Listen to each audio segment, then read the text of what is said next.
Hello, it's Deborah from the attic, and today I want to talk you through a little mini journal I've made for myself.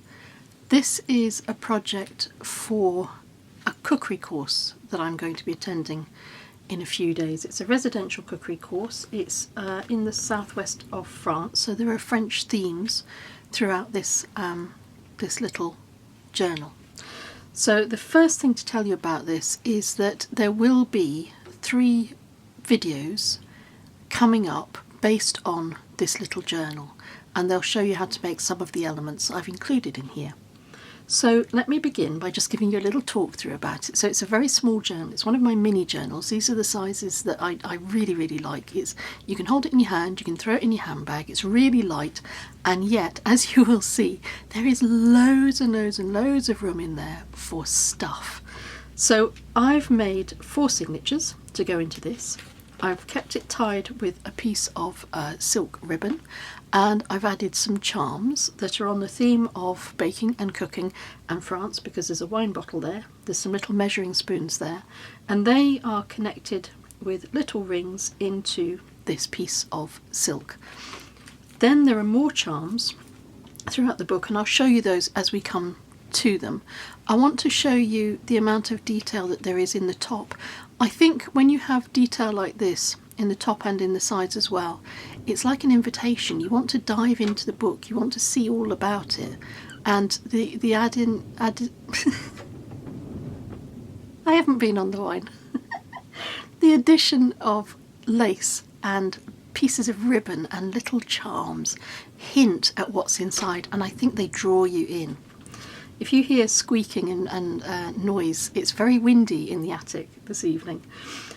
I've based this on a kit, a downloadable kit from Screech Studio, and I will provide a link to that because Screech Studio, Yvonne there, she makes the most beautiful kits. And one of the videos coming up will show you how to make these little envelopes. These are so easy. So there's one video that will come up and show you those.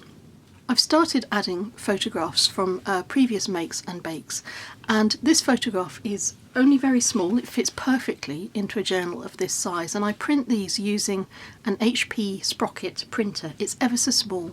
It's only about the size of this journal. I can't show you it because it's already packed ready to go. But this is how I like to use my journals. I like to be involved in the journal and add the photographs and add the commentary or any notes I want to make while I'm going through the experience, because afterwards I forget. Or I'll make a little journal and then I'll come home, and having had the experience, I won't bother writing it up, which I think is human nature. So I like to have this with me so that I can add to it and add my photographs to it as things occur. This is an example of one of the papers from the Screech Studio kit, and I've also cut down some little tags, and I've added pieces of thread at the top tied in a little bow, so I have plenty of space to write on the reverse of those if I want to. And it also adds interest because they're in there sideways. It means that I have this added interest with the thread sticking out of the side. This is another of the envelopes that you will see how to make in a future video. And then this brings me to the charms. These are little pieces of ephemera that I've printed from the Screech Owl kit, and I've attached a piece of ribbon. This is actually a piece of shirt fabric which I've cut down into little strips to make ribbons, so that I can sew this onto my piece of ephemera, and you might be able to see the stitch line a bit easier if I turn it over. And then I've added a little ring and my charm to the side of the ephemera. This charm is a measuring jug, which is appropriate, and it means that when I go to, if I want to find this little thing, I want to pull it out, I have a better chance of finding it because it's got this little measuring jug attached. And I've created a pocket by just taking 2 pages in my book and gluing them bottom and top, just with a very thin line of glue, and it makes this little pocket that I can slide my piece of ephemera into. And I've done about 3 or 4 like that. I want to show you some other ways of using the ribbon, but before I do that, this is another way to use some of the words. So many of you have asked about printed words, and I'm starting to load those onto my Etsy shop. Bear with me, I'm still trying to come to grips with the software. I'm not a natural technical person, so I'm finding my way around doing that. So this is another way that you can use words. So you cut out the strip and then you just go around it with a pencil line and maybe underline it a little bit, you know, several times with the pencil, just to give it extra emphasis. And in this pocket I've also added a little thing at the top, a little hole at the top.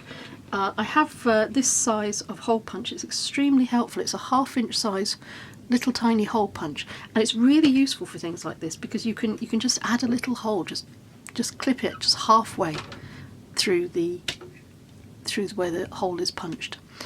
In here I have another tag. Now this tag has a different colour of shirt fabric that's been cut into strips at the top, and I've just stapled this with a tiny staple at the top. But what I want you to note about this tag, because this is also going to come up in a video soon, is that this is actually protected on one side. This is laminated on one side, but not this side. So I can still write on the reverse of this, but this side is protected. And it pops back in there.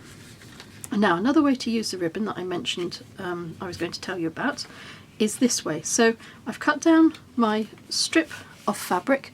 I've used some zigzag scissors to rough it up at the sides, and I've just attached it in such a way that it ever so slightly hangs over the other side of the page, and that's another way to add interest to the side of your journals.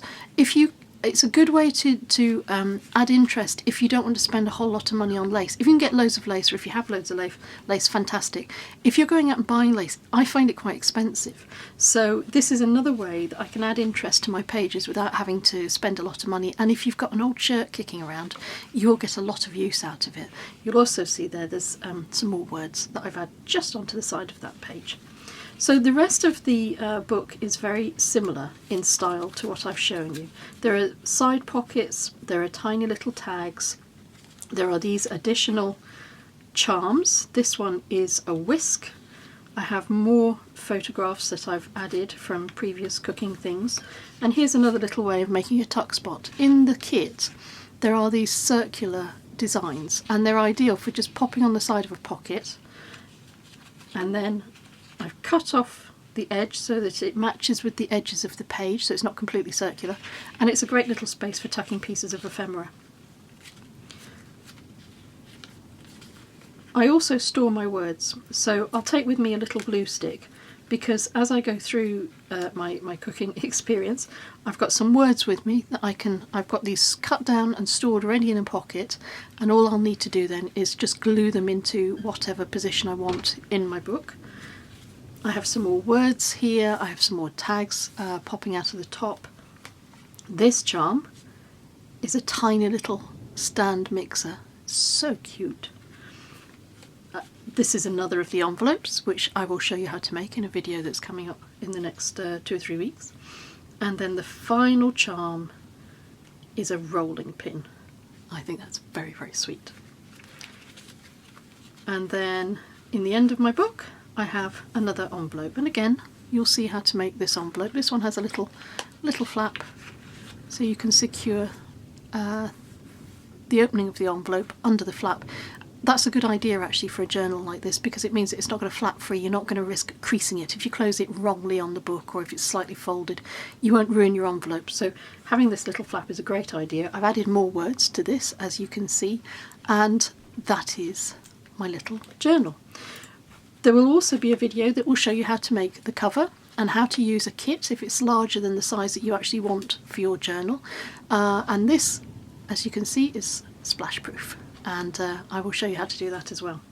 So, as always, before I made my little booklet, I did do my this is my palette, my colour palette and my texture palette, and these are all things that I've used in my journal. Since I suggested this idea in an earlier journal, I know lots of you have adopted it, and I'm really pleased it's been so helpful. So that is what I wanted to show you today. Thank you very much for your time. Watch out for the videos coming up that will show you how to make some of these elements in the book, and until we meet again, take care.